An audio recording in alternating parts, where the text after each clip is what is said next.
উজি আবারও হসপিটালে গিয়ে সায়ন্তনের সমস্ত রিপোর্ট চেক করে জানতে পেরে গেল সায়ন্তনী যে আসলে এতদিন ধরে মিথ্যে কথা বলে চলেছিল। এবার সমস্ত তথ্য প্রমাণ নিয়ে বাড়িতে সবাইকে দেখিয়ে এটা প্রমাণ করলো সায়ন্তনী এই সব কিছুর সঙ্গে জড়িত। আর এদিকে দেখা যায় উজির দিদি নিশা আবারও অনেকগুলো টাকা স্ক্যামিং করে নিয়ে এসে টাকার খাট বানিয়ে সেই খাটের উপরই শুয়ে রয়েছে। তো বন্ধুরা, এই নিয়ে বিস্তারিত জানতে হলে এখনই ভিডিওতে লাইক দিয়ে পুরো ভিডিওটি দেখতে থাকো। শুরুতেই থাকছে উজি আবারও সিদ্ধান্ত নেয় এভাবে বসে থাকলে চলবে না।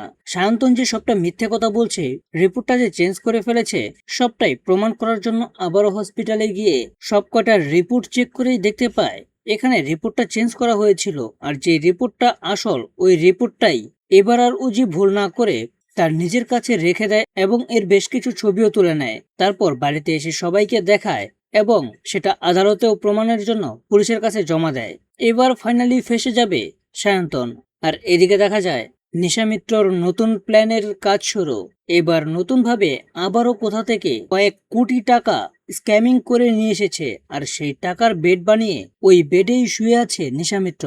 তখন নিশা টাকার গদিতে শুয়ে থেকে বলতে থাকে নিশামিত্র এবার এই টাকার গদিতেই শুয়ে থাকবে আর জেদবশত কিচ্ছু করতে পারবে না। তো বন্ধুরা, এই নিয়ে তোমাদের মূল্যবান মতামতগুলো এখনই কমেন্টে জানাও। আর এরকম নিত্য নতুন সিরিয়ালের আপডেট পেতে এখনই আমাদের এই চ্যানেলটা সাবস্ক্রাইব করো।